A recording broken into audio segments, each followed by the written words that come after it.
সালাতে দোয়া কবুল হয়। সালাতে দোয়া কবুলের 3 জায়গা। একটা হচ্ছে তাকবীরে তাহরিমার পরে আমরা সানা পড়ি না, আমরা তো একটা পড়ি। আল্লাহর হাবিব সুন্নাহ এবং নফল নামাজে আরো পড়তেন সানা, ওই দোয়া কবুল হয়। 2 নম্বর জায়গা সালাতে সেজদায় পড়ে দোয়া করলে কবুল হয়। আকরাবু মা ইয়াকুনুল আবদু মির রাব্বিহি ওয়া হুয়া সাজিদ ফাকসিরু ফিহি দুআ। বান্দা যখন সেজদায় লুটিয়ে পড়ে বান্দা আল্লাহর সবচেয়ে কাছে চলে যায়।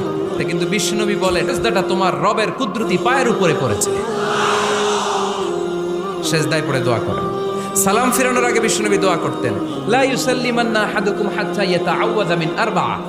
আল্লাহর হাবিব বললেন 4 জিনিস থেকে পানাহ না আছে আমার কোন উম্মত যেন সালাম না ফিরায়। তারা যেন পড়ে আল্লাহুম্মা ইন্নী আউযু বিকা মিন আযাবিল কবর, আউযু বিকা মিন আযাবি জাহান্নাম, আউযু বিকা মিন ফিতনাতিল মাহইয়া ওয়াল মামাত, আউযু বিকা মিন ফিতনাতিল মাসিহিদ দাজ্জাল।